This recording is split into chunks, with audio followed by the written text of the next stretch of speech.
جو ان کے دھڑے ہیں اور ان کی جو محاذی تنظیمیں ہیں، ان سب کے اندر ایک ہیجانی کیفیت اس وقت پائی جاتی ہے، اور ایسے ویڈیوز کو بھی وہ عام کر رہے ہیں کہ ہم مسلمانوں کو ملک کا دوسرا شہری بنا دیں گے، ان کے فرنچائز کو ختم کر دیں گے، انہیں ووٹ دینے کے حق کو ختم کر دیں گے۔ جب ووٹ دینے کے حق کو ختم کر دیں گے تو یہاں پہ مکمل جو ہندو اس وقت سیکولرزم کا نام لے رہا ہے وہ نام نہیں لے گا۔ اس وقت جو سیکولرزم کا نام مختلف جماعتیں لے رہی ہیں، اس کی اہم وجہ امپیچمنٹ ہے، مسلمانوں کے ووٹوں کو لینا ہے، اور اس کی وجہ سے لوگ یہ کام کر رہے ہیں۔ لہذا اس کو مکمل طور پر 2019 تک ہندو راشٹر ڈکلیئر کر دیا جائے، اور اس کے ذریعے سے ایک جو بنیادی حقوق یہاں پر پائے جاتے ہیں ان بنیادی حقوق کو سلب کر دیا جائے، ختم کر دیا جائے، ایک ساتھ سول کوڈ یہاں پر نافذ کر دیا جائے، اور مسلمانوں کو دوسرے نمبر کا شہری قرار دے دیا جائے۔ یہ دراصل پورا مکمل ایجنڈا ہی نہیں بلکہ اس وقت پوری طریقے سے ڈرافٹ بھی تیار ہے، صرف قوت ملنا باقی ہے۔ یہ وہ حالات ہیں۔ تو یہ حالات میں اس لیے بیان نہیں کر رہا ہوں کہ ہماری ہمتیں پست ہو جائیں اور پھر ہم کوئی جوابی کارروائی کرنے لگ جائیں۔ اس کے لیے میں یہ باتیں بیان نہیں کر رہا ہوں۔ جوابی کارروائی کرنا، اشتعال میں آنا، مشتعل ہو جانا، اس کا جواب دینا، یہ سب مایوسی کی مختلف شکلیں ہیں۔ مایوسی صرف یہی نہیں ہے کہ آدمی مایوس ہو کر ہاتھ پر ہاتھ دھرے بیٹھا رہے گھر میں، یہی مایوسی نہیں ہے۔ مایوسی، اشتعال بھی مایوسی ہے، بدلہ لینا بھی مایوسی ہے، یہ سب مایوسی کی شکلیں ہیں مختلف۔ تو ہم جو کام ان حالات پہ ہم انجام دینا ہے، میری گفتگو کا دوسرا موضوع ہماری ذمہ داریاں ہیں، ہماری ذمہ داریاں۔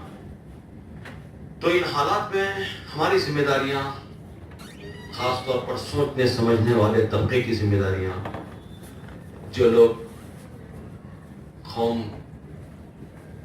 کا درد رکھتے ہیں، ملت کا درد رکھتے ہیں، ملی جذبہ رکھتے ہیں، وہ یہ سمجھتے ہیں کہ ملت کو اونچا اٹھانا چاہیے اور اس کا کوئی رول ہونا چاہیے، یہ جو چاہتے ہیں ایسے لوگ، ان لوگوں کے کیا کام ہے؟ نمبر 1، سب سے پہلا کام ہم سب کا، امت کے علماء کا، خطیب حضرات کا، دانشوروں کا، پروفیسرز اور لیکچررز کا، دانشور طبقے کا، مختلف تنظیموں میں کام کرنے والے لوگوں کا، خدمت خلق کے کام انجام دینے والے لوگوں کا، سب سے پہلا کام یہ ہے کہ اس امت کو مایوسی سے نکالا جائے، اور کسی بھی صورت میں اس میں مایوسی داخل نہ ہو۔ یہ کام ہماری پریارٹی ہے، پہلی ہماری پریارٹی یہ ہونی چاہیے، کیونکہ مایوس قوم، مایوس شخص، مایوس فرد دنیا میں کوئی کام نہیں کر سکتا۔ مایوس قوم، مایوس شخص، مایوس فرد دنیا میں صرف ایک ہی کام کر سکتا ہے، اس کے سوا اور کوئی کام نہیں کر سکتا، اور وہ ہے خودکشی۔ وہ ہے خودکشی۔ تو خودکشی کرنے سے پہلے بسا اوقات وہ یہ بھی سوچتا ہے کہ میں مر ہی رہا ہوں تو کچھ لوگوں کو مار کر مروں، یہ بھی مایوسی کی ایک شکل ہے۔ تو اس لیے قرآنی ہدایت یہی ہے کہ ہم مایوس نہ ہوں۔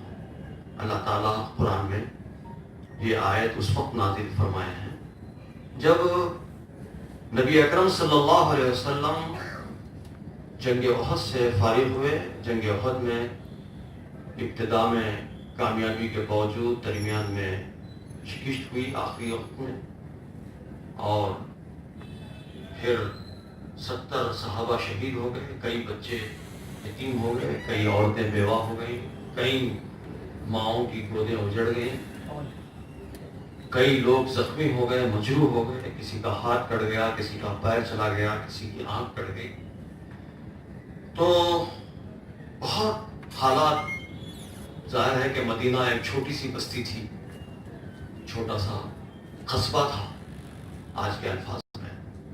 اب اس وقت موجودہ جو مسجد نبوی ہے بس اتنا ہی مدینہ تھا. تو اب اس بستی کے اندر کیا کوہرام مچ گیا تھا ہوگا، آپ اندازہ کیجیے. ایسی کیفیت تاری ہو گئی تھی لوگوں. تو ایسے حالات میں اللہ تعالیٰ نے دلاسا دیا مسلمانوں کو. اور یہ دلاسا صرف اسی وقت کے لیے نہیں تھا، بلکہ ایسے اوقات جب کبھی بھی آئیں گے، ایسے حالات امت پر جب کبھی بھی آئیں گے، یہ آیت ہم کو رہنمائی دیتی رہے گی. فرمایا وَلَا تَهِنُوا وَلَا تَحْزَنُوا وَأَنْتُمُ الْأَعْلَوْنَ إِن كُنتُم مُؤْمِنِينَ. ڈرو نہیں، حزن کی کوئی ضرورت نہیں ہے، حزن کی کوئی ضرورت نہیں ہے. دل شکستہ نہ ہو جاؤ، غم نہ کرو، تم ہی غالب رہو گے، غلبہ تمہارا ہی ہوگا، تمہارا ہی غلبہ ہوگا، ڈومینیشن تمہارا ہی ہوگا، بشرطے کہ تم مومن ہو، بشرطے کہ تم مومن ہو. کسی نے خوب کہا کہ مسلمانوں نہ گھبراؤ، خدا کی شان باقی ہے. مسلمانوں نہ گھبراؤ، خدا کی شان باقی ہے. ابھی اسلام زندہ ہے، ابھی قرآن باقی ہے. تو یہ مایوسی سے نکالنا بے حد ضروری ہے. کیوں کہ ہم وہ لوگ ہیں جو کبھی مایوس نہیں ہوتے ہیں، اس لیے کہ ہم پر فضل رحمان ہے. فضل رحمان ہے تو کیا ڈر ہے، حق نگہباں ہے تو کیا ڈر ہے. جس کی کشتی کا نا خدا ہے خدا، لاکھ طوفان ہے تو کیا ڈر ہے. یہ باتیں ملت تک پہنچانے کی ضرورت ہے. ملت تک یہ بھی پہنچانے کی ضرورت ہے کہ آج یہ دنیا کے معاندانہ قوتیں، اسلام مخالف قوتیں، مسلم دشمن قوتیں، وہ یہ چاہتی ہیں کہ اسلام کی اس شمع کو گل کر دیا جائے. یریدون لیطفئوا نور اللہ بافواہہم واللہ متم نورہ ولو کرہ المجرمون. یہ لوگ اپنے منہ کے پھوکوں کے ذریعے اللہ کے نور کو بجھانا چاہتے ہیں، اور اللہ کا فیصلہ ہے کہ وہ اپنے نور کو مکمل کر رہے گا. اللہ کا فیصلہ ہے.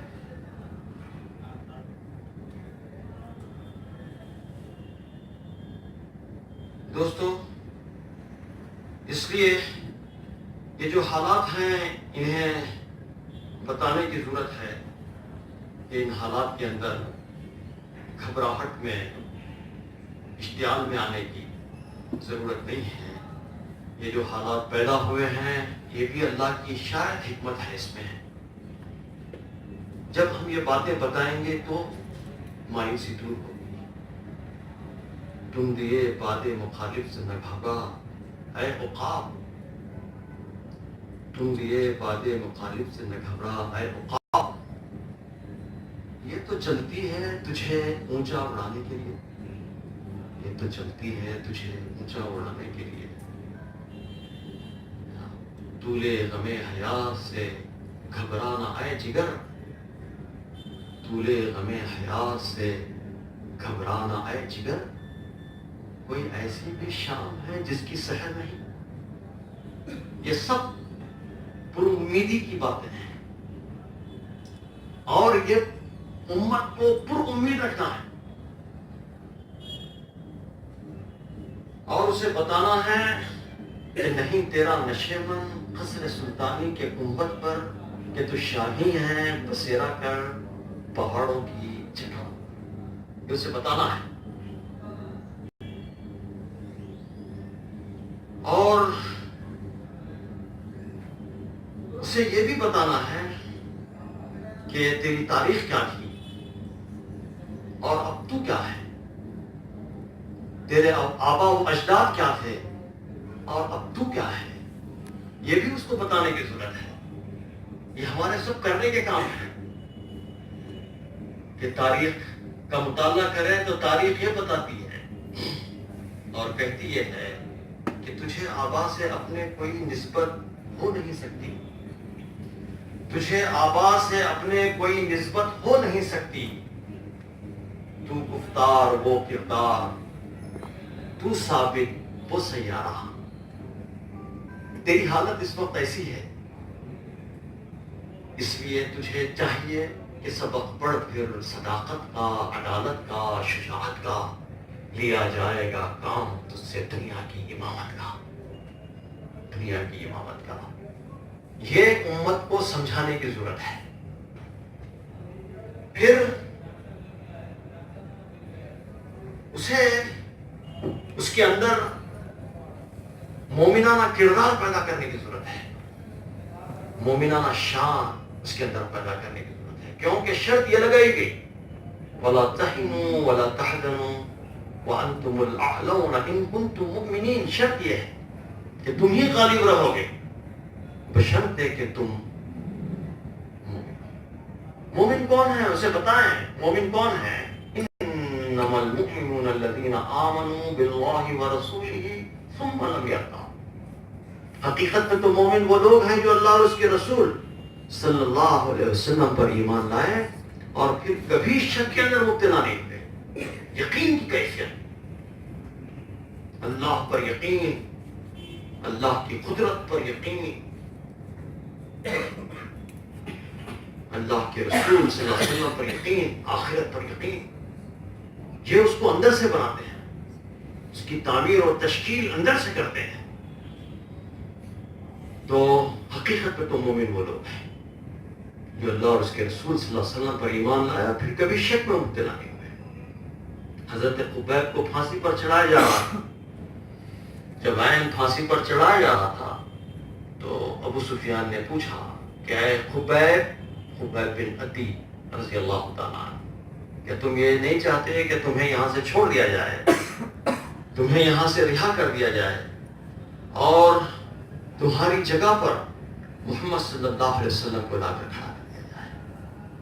تو حضرت خبیب رضی اللہ تعالیٰ عنہ نے پورے ایمانی جوش کے ساتھ میں جواب دیا کہ اے دشمن خدا، میں تو یہ بھی نہیں چاہتا کہ مجھے رہا کر دیا جائے یہاں سے، اور اس کے نتیجے میں محمد صلی اللہ علیہ وسلم کے پیر میں کانٹا چھپے، میں تو یہ بھی نہیں چاہتا۔ ثم لم يرتاب، تو یہ یقین کی کیفیت، یہ محبت کی کیفیت ملت کے اندر پیدا کرنے کی ضرورت ہے، اور اس میں کردار پیدا کرنے کی ضرورت ہے۔ اس وقت ہم معافی چاہتا ہوں کہ کردار سے ہم کہیں دست ہوتے چلے جا رہے ہیں۔ کردار ہمارا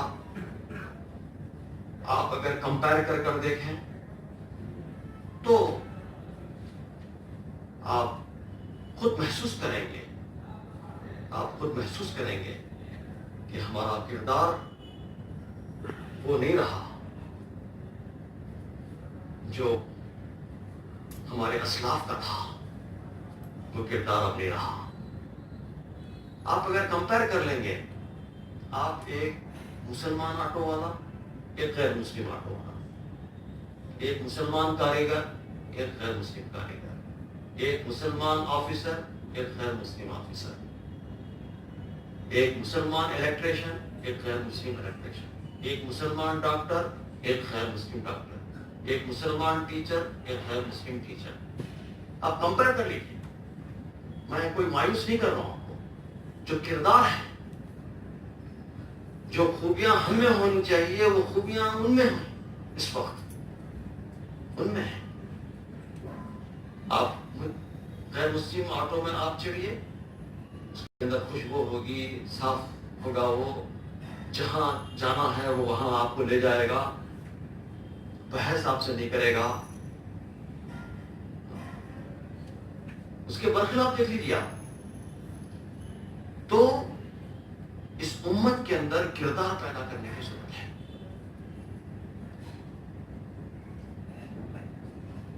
پھر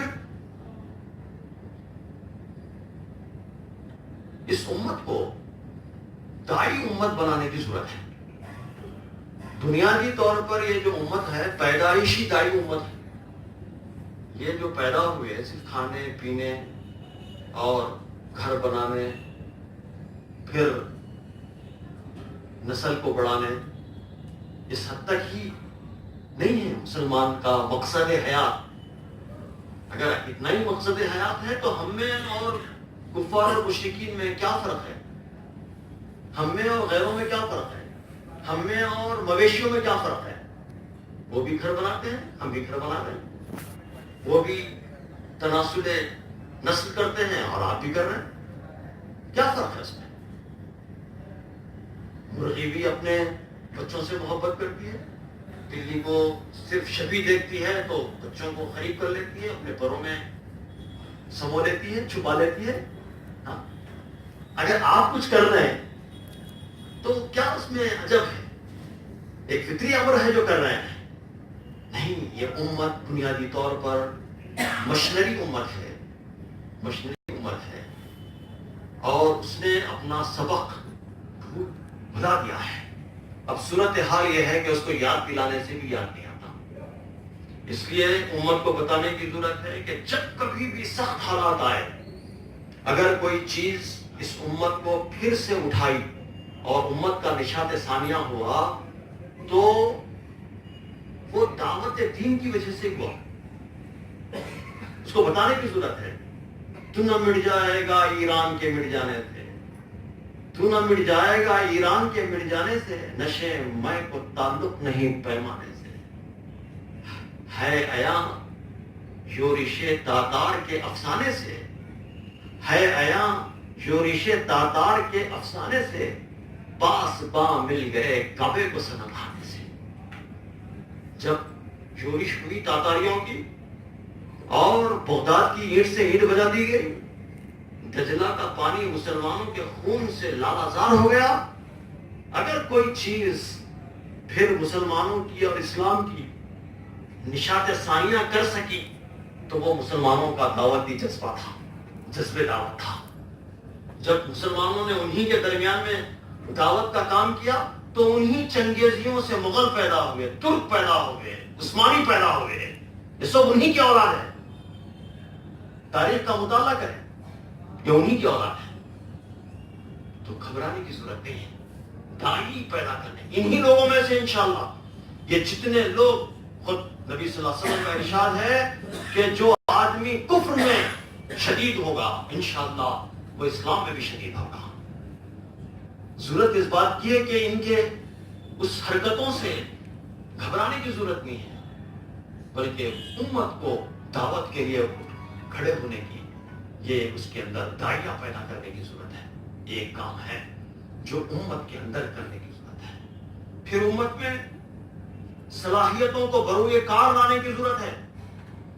اب اس وقت ہم کو صلاحیتوں سے یہ امت خالی دکھائی دیتی ہے. کوئی نہیں جو رام جٹ بنانے کی طرح کا وکیل ہمارے درمیان ہو، کوئی نہیں. آپ بتائیے، طلاق ثلاثہ کا کیس سپریم کورٹ میں ابھی کس نے ریپرزینٹ کیا؟ مسلم پرسنل لا کی طرف سے، مسلم پرسنل لا بورڈ کی طرف سے کپل سبل نے کیا، جو سابقہ وزیر قانون تھا اس نے کیا. کوئی مسلمان نہیں. افسوس کی بات ہے، 30 کروڑ کی تعداد کہی جاتی ہے. 2002 کا فساد ہوا تو اس کے بعد میں سروے کرنا تھا اور سائنٹیفک طور پر سروے رپورٹ تیار کرنا تھا. کوئی نہیں جو مسلمانوں میں کوئی سوشالوجسٹ ہو اور اس کو تیار کرے. کون تیار کیا یہ سروے رپورٹ؟ 30 تھا، اور پھر کچھ کمیونسٹ اور لیفٹسٹ لوگ تیار کیے. آپ تیار نہیں کیے.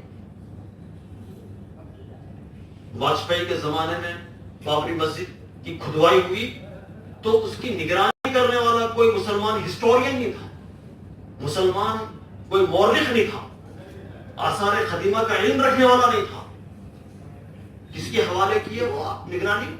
پروفیسر عرفان حبیب جو عقیدے کے لحاظ سے کمیونسٹ ہے، اس پر بھروسہ کرنا پڑا پھر۔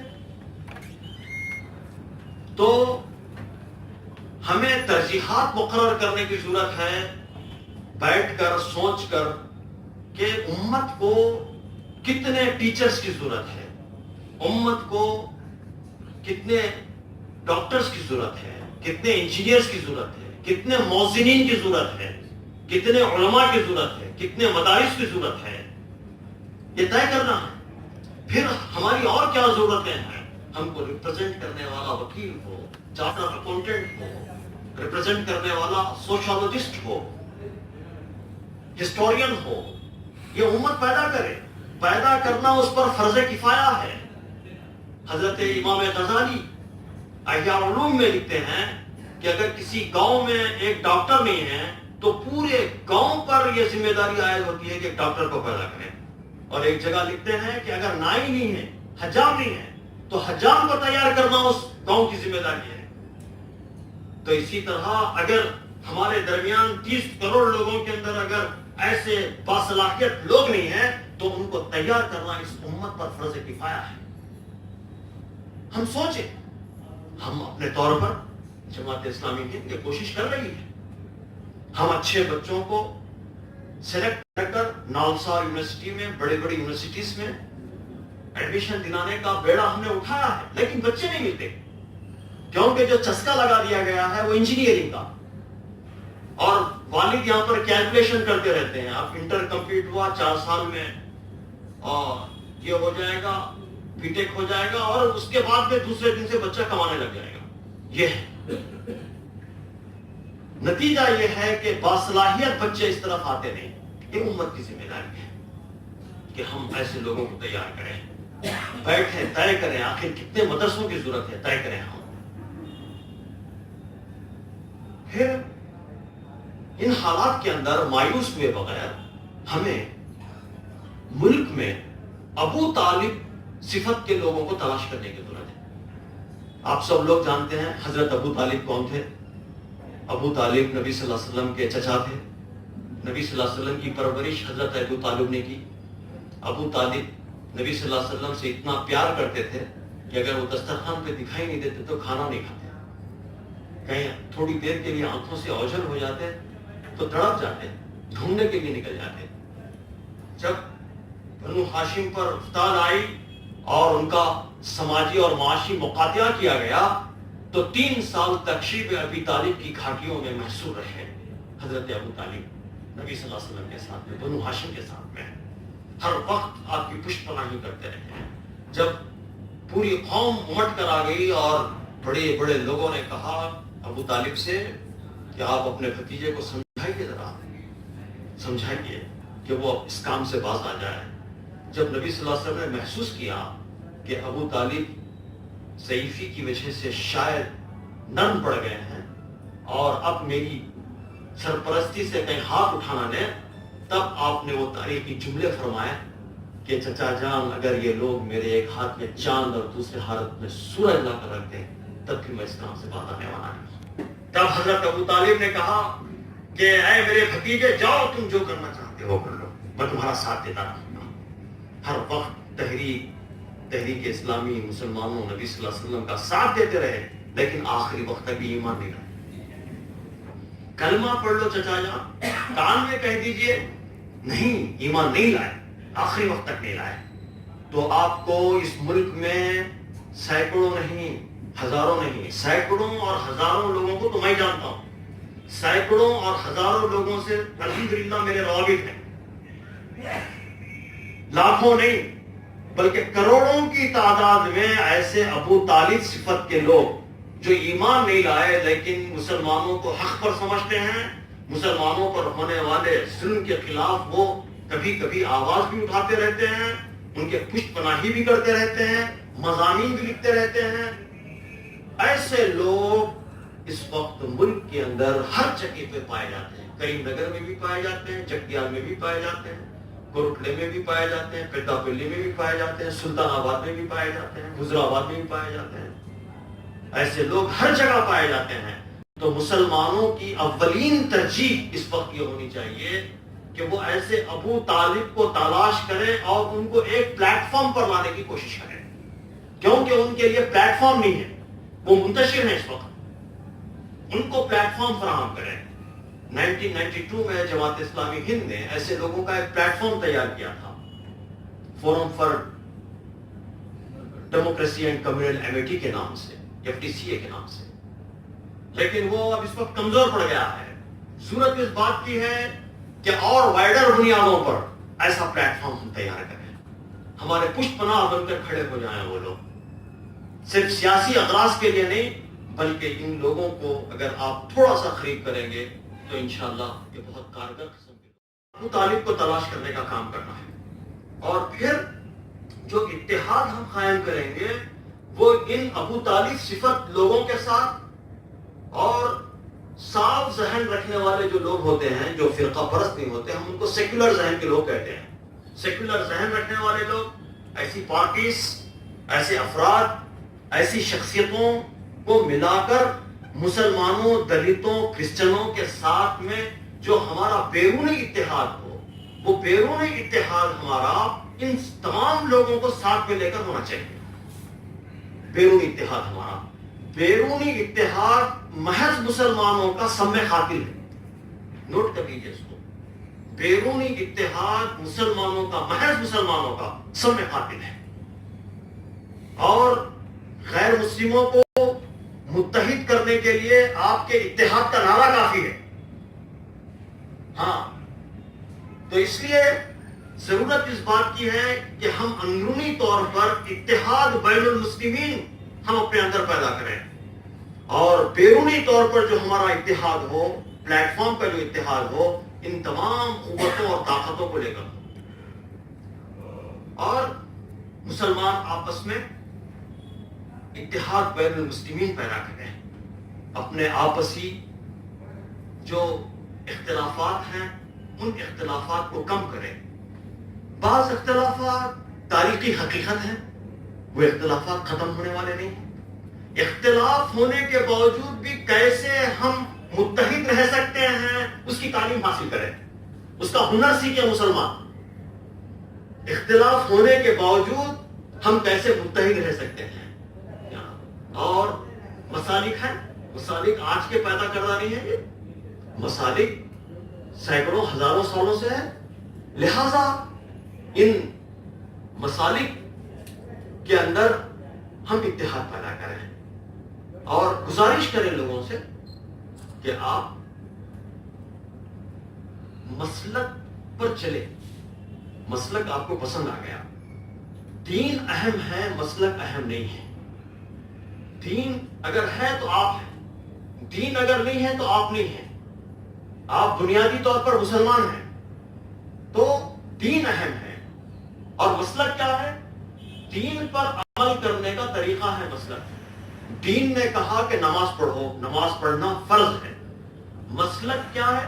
مسلک یہ ہے کہ نبی صلی اللہ علیہ وسلم نے نماز پڑھی، ہاتھ چھوڑ کر بھی، ہاتھ باندھ کر بھی، اور چھاتے پر ہاتھ باندھ کر بھی، ناف کے نیچے ہاتھ باندھ کر بھی، ان تمام طریقوں سے نماز پڑھی، آمین بالجہر کہہ کر بھی نماز پڑھی۔ تو یہ سب طریقہ صحیح ہے۔ کسی ایک طریقے پر اصرار کرنا، اس طریقے کی دعوت دینا، مسلک کی دعوت دینا، کوئی نبی دنیا میں مسلک کی دعوت دینے کے لیے نہیں آیا۔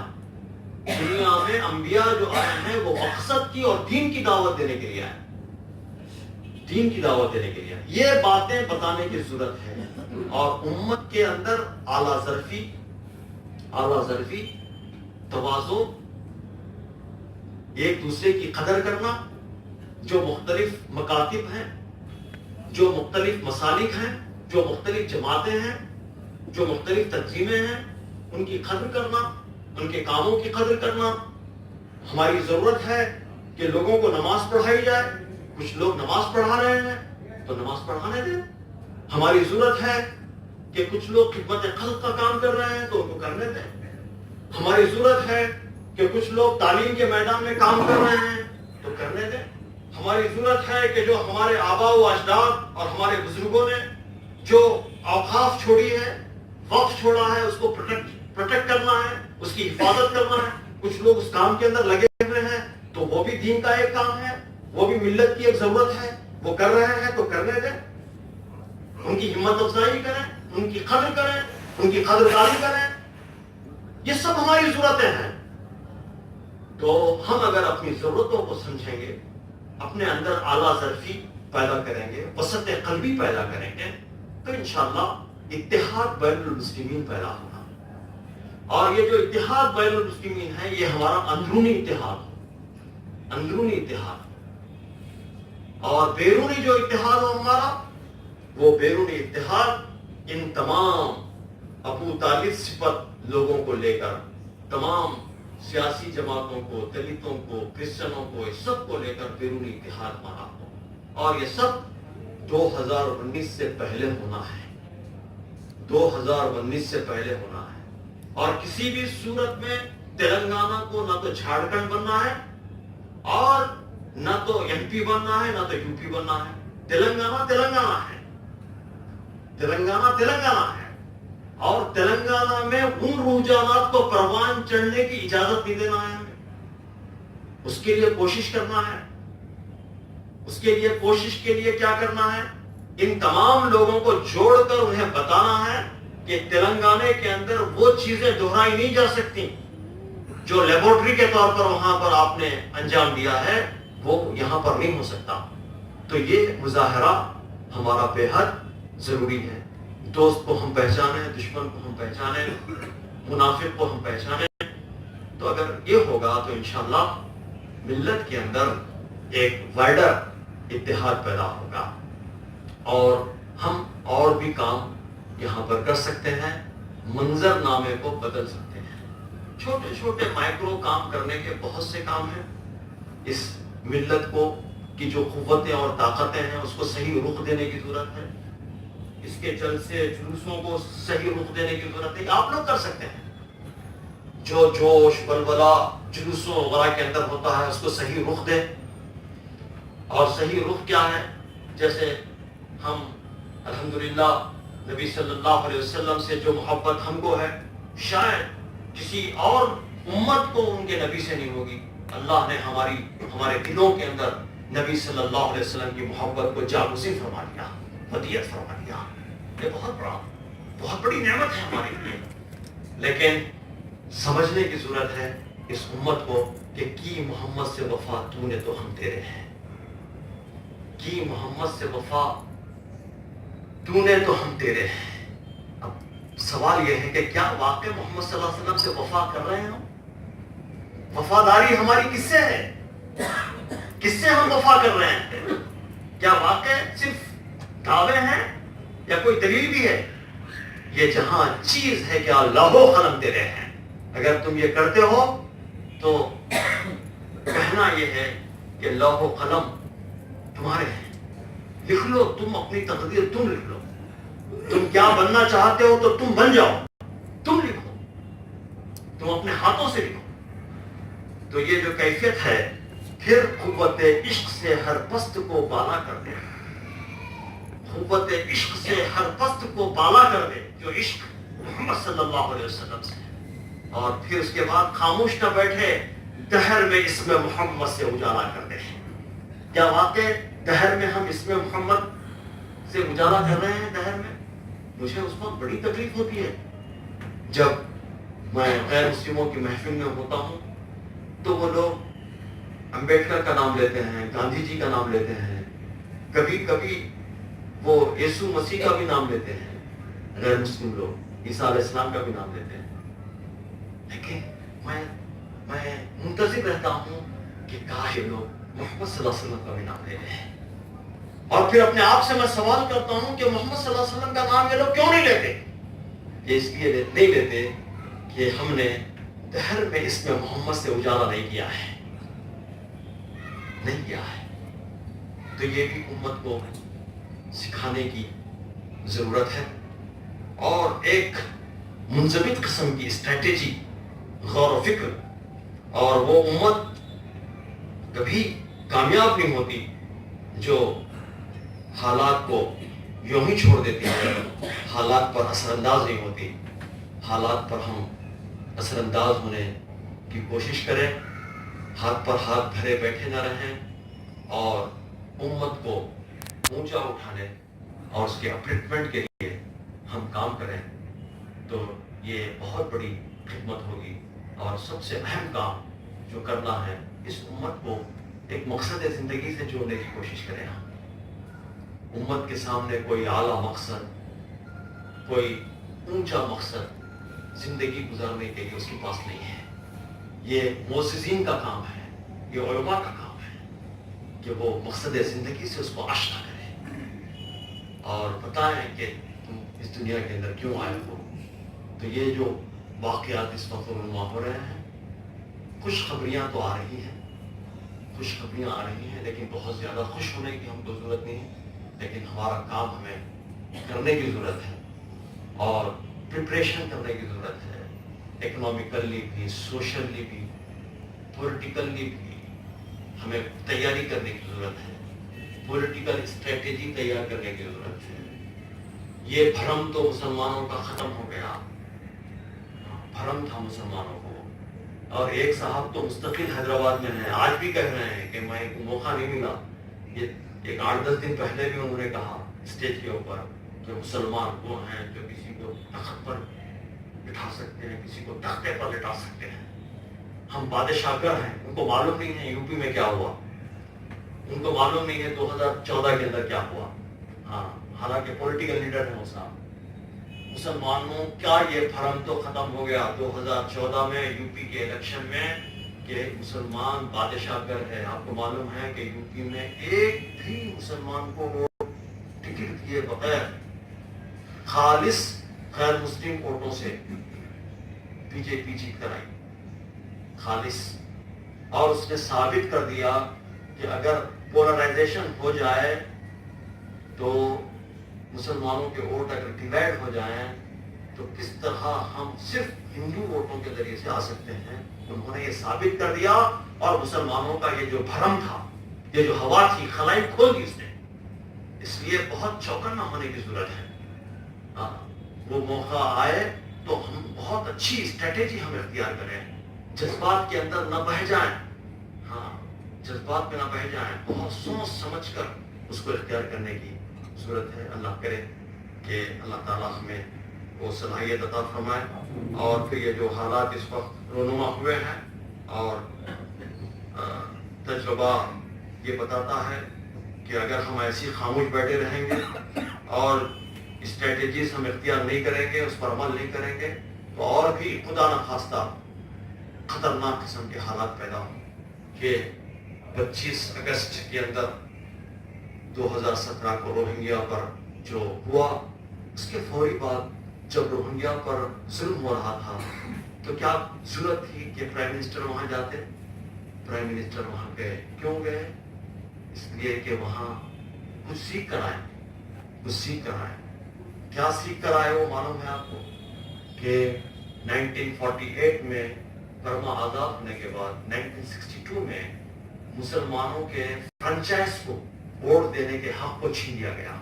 1962 میں 1982 میں یہ کہا گیا کہ روہنگیائی مسلمان یہاں کے شہری ہے ہی نہیں، یہ کہا گیا. اور پھر ان سے کہا گیا کہ اگر تم شہریت کو ثابت کرنا ہے تو تمہیں ڈاکومنٹ پیش کرنا پڑے گا، 1823 سے تم کو ڈاکومنٹ پیش کرنا پڑے گا. تو یہ سب سیکھ کر آ رہی ہے. ان کی پولیس اور ان کے تمام لوگ آفیسرز یہ سب اسرائیل جا رہے ہیں، جا کر کیا سیکھ کر آ رہے ہیں؟ یہ سب سیکھ کر آ رہے ہیں، اسٹریٹجی سیکھ کر آ رہے ہیں. تو اس لیے بہت چوکنا رہنے کی ضرورت ہے. حالات ایسے بہت نہیں ہے کہ ایسی تبصرہ کیا جائے، بلکہ مطالعہ یہ بتاتا ہے کہ بہت خطرناک قسم کے حالات سے ہم گزر رہے ہیں. اور مسلم پرسنل اللہ کے اندر دیکھیے، بلی بستے سے باہر آئی گئی.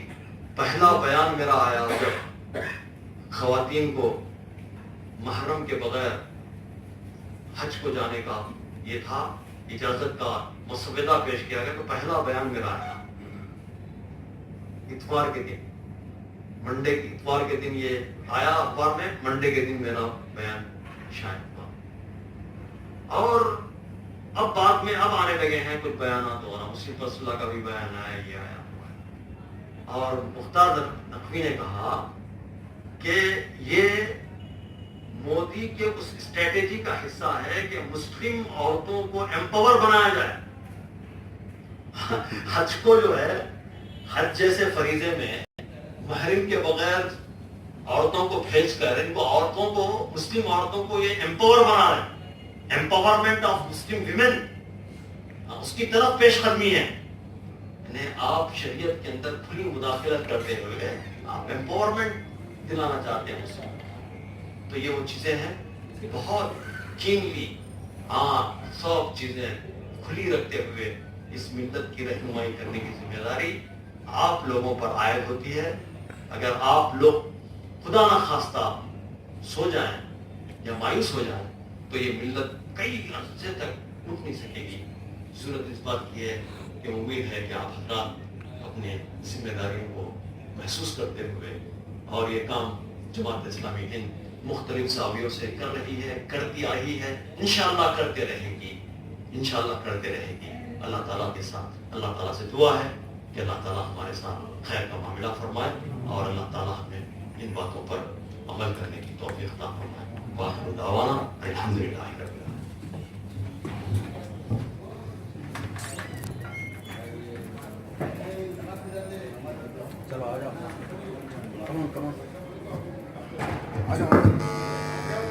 جزاک اللہ خیر۔